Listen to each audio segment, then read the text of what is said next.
Mwasha Baba Askofu, Mheshimiwa sana paroko wetu mpya Padre David Kagombe, Mheshimiwa sana mapadre wenzangu wote mliopo, Mheshimiwa watawa mliopo na walelewa, Mheshimiwa sana viongozi wa halmashauri walei, parokia zote mliokusanyika na parokia hii ya Myongwe wenyeji, Waheshimiwa sana waamini wote mliopo hapa. Tumsifu Yesu Kristo. Amina. Padre aliyetuongoza katika utambulisho wa mapadre wa darasa alisema tumshukuru Mungu. Na mimi nasimama hapa kumshukuru Mungu kwanza kwa zawadi ya uhai na neema nyingi anazotujalia. Tumpigie Mungu makofi.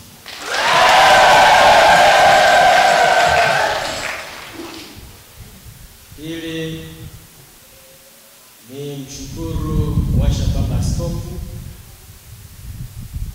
kwa kufika kusimika Padre Kagombe kwa paroko wa parokia hii ya Myongwe.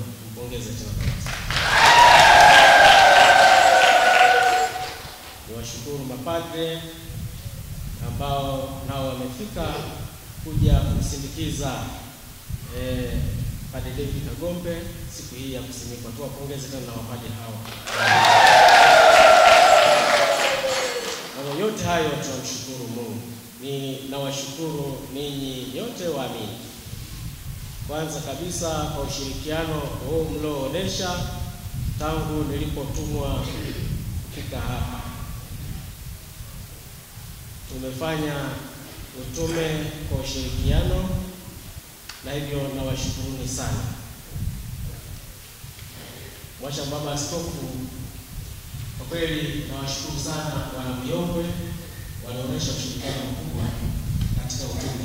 Na ndio maana sijawahi kujutia. Kwa nimefanya nao utume vizuri na mambo mbalimbali ambayo tunaweza kuyafanya na kuyafanikisha. Ni yote ni kwa sababu tunamtegemea sana Mwenyezi Mungu anayetujalia hayo yote ambayo tunaweza kufanya. Kwa hiyo mimi ninawiwa kutoa shukrani kwenu wote. Ninawashukuru sana. Tuendelee kuombeana katika utume huu ambao Mungu ametuachia kwa kupitia maaskofu wetu ambao wanatupa utume huu kufanya katika parokia zetu za utume.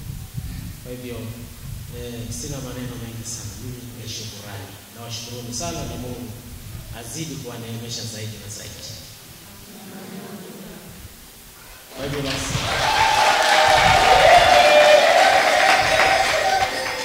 ninawaomba kama ambavyo mlionyesha ushirikiano kwangu katika utume wa miaka 5 hapa kwa parokia hii ya Myongwe, ninawaomba sana tuoneshe tena ushirikiano kwa paroko wetu mpya, ili naye aendeleze utume huu ambao amepewa siku hii ya leo. Na hivyo tupo tofauti, kila mmoja na karama zake, si ndio jamani? Mungu ni tajiri, anatupa karama mbalimbali, na hatuwezi tukafanana. Na hivyo ndio maana siku moja Kagombe alikuwa anatania kwamba yeye mrefu kidogo, mimi mfupi, yana nywele ndefu mimi. Sasa na mimi nikawa namtania yeye, nilikuwa namtania kwa sababu namwambia leo.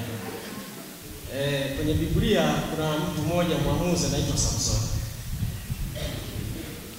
Alikuwa na nywele ndefu. Na nguvu zake zote ambazo zilikuwa zinadhirika na shinda huko na kupambana na maadui, kumbe uwezo wake ulikuwa kwenye nywele. Akatokea mtu mmoja anaitwa Delila. Sasa sitaki watokea kina Delila huko kwa